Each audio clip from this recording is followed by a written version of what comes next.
Hello everyone! Ilang tulog na lang, Christmas na. Andito kami ngayon sa Poland. First time kong nakalabas sa bahay simula nung naoperahan ako. At yun na nga, may binili lang kami para sa Pasko. Kasi dito kami bumibili yung tinatawag nilang sashlik. Yung parang barbecue siya. Tapos may binili din na si Bruno. At dito namin nabili yung Christmas Santa Claus. Yung Christmas tree, dito din namin yung nabili. Tsaka yung mga decoration. Tapos kanina may nakita ako ng Santa Claus. Ang cute talaga. Pinabili ko talaga kay Bruno. Tapos pauwi na kami. Magpagasolina lang kami. Tapos may kunting decoration pangdagdag kasi next Sunday is Christmas na. At pauwi na kami. Tingnan nyo ang dilim na ng daanan. Pa lang 5 o'clock pa lang ng hapon pero dilim na kasi nga winter eh. At malapit lang naman yung yung Poland sa amin, mga 45 minutes lang pag dito kami banda na Poland pupunta. At makikita nyo yung border. Ayan malapit na kami sa tulay kung saan tatawid lang kami dyan at nasa Germany na kami. So paborito talaga namin puntahan yung Poland kasi malapit lang, lalo na yung bazaar nila na parang dami mong mabili na mura. Tsaka ito yung tulay na border kung saan tatawid ka lang dito, nasa Germany ka na. Ganun lang kalapit. Malapit lang kasi kami sa border sa Poland.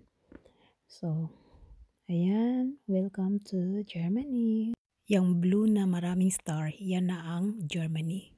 So, kinabukasan, dinala na naman ako ni Bruno sa ospital. Nasa ospital na naman ako kasi akala ko magaling na ako. Yun pala, biglang sumakit yung tiyan ko.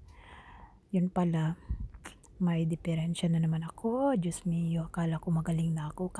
Kahapon lang, lakad-lakad ako sa Poland. Ngayon, andito na naman ako sa ospital. Pero, thanks to God, okay naman. Chinek lang nila yung ihi at saka yung dugo ko. So, 1 day lang ako dito. Buti naman dahil ayaw ko na talaga mag-stay sa hospital. At ayan, nakauwi na nga ako agad.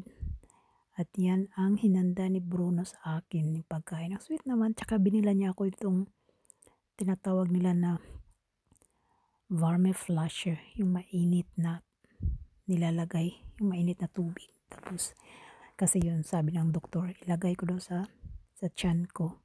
At subukan kong kumain yung mga light meal lang kasi baka di ako matunawan.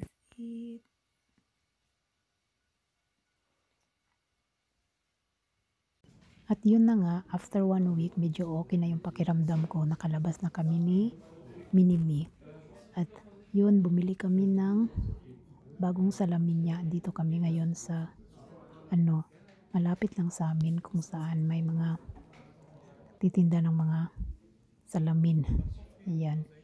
Siyempre, sinukat na naman yung mata niya kung ilang grado. Sabi tawag basta muna na. So, muna yung itsura. Tapos na ang check-up ni Kikay at makukuha niya yung salamin niya after 2 weeks pa. So, pauwi na kami. Mama, wir müssen ein Gewühl machen, komm. Soll ich den Schirm nehmen? Ja, bitte. Mama, komm. Ja, komm. Tapos na ang antipara ni Kikay. I'm so beautiful today.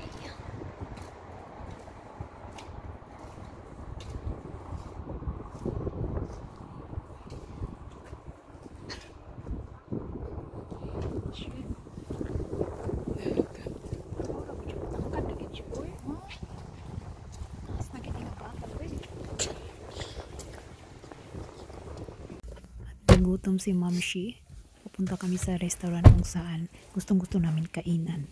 So, andito kami sa Q2, yung Asian restaurant. Gustong-gusto talaga namin to dito.